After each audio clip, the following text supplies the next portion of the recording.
माननीय अध्यक्ष महोदय, मैं सदन के माध्यम से सरकार द्वारा प्रस्तुत हेल्थ सिक्योरिटी से नेशनल सिक्योरिटी बिल 2025 का विरोध करता हूं। सरकार इसे स्वास्थ्य और राष्ट्रीय सुरक्षा को मजबूत करने वाला कदम बता रही है, लेकिन वास्तविकता यह है कि यह बिल ना तो स्वास्थ्य में सुधार की गारंटी देता है और ना ही राष्ट्रीय सुरक्षा को कोई प्रत्यक्ष बल प्रदान करता है। इसका मूल उद्देश्य केंद्र सरकार को एक विशाल राष्ट्र संग्रह का तंत्र देना है।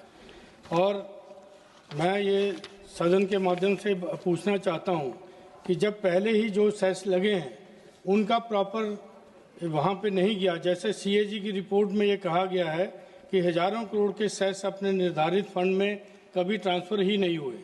Secondary and higher education cess में 94.36 करोड़ रुपया कंसोलिडेटेड फंड और इंडिया में ही पड़े रहे और आपने कभी सही खाते में नहीं पहुंचाया। 3.69 लाख करोड़ रुपए विभिन्न सेस के सरचार्ज के ऐसे हैं जिनका कोई भी उचित हिसाब नहीं है।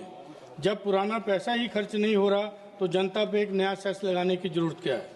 और उसके बाद वास्तविक चिंता, भारत का सार्वजनिक स्वास्थ्य व्यय आज भी 1.1 से 1.5 जो जीडीपी का उसके बीच खर्च हो रहा है, जबकि लक्ष्य 2.5 का था।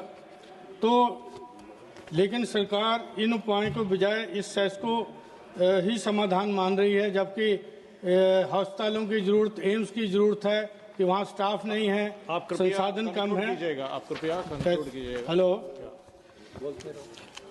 सर, मैं अंत में इस सदन को साफ तौर पे कहना चाहता हूँ कि ये बिल राज्यों की वित्तीय आज़ादी को खत्म करता है, उद्योग और रोजगार पर हमला करता है, पारदर्शिता को कम करता है, पहले सेसों की गड़बड़ियों को ढकने का प्रयास कर रहा है, जनता पर महंगाई का बोझ बढ़ाता है और केंद्र की सीमित शक्तियां देकर लोकतांत्रिक संतुलन को कमजोर करता है। मेरा अंत में यही कहना है कि इस बिल को तुरंत वापस लिया जाए और इसे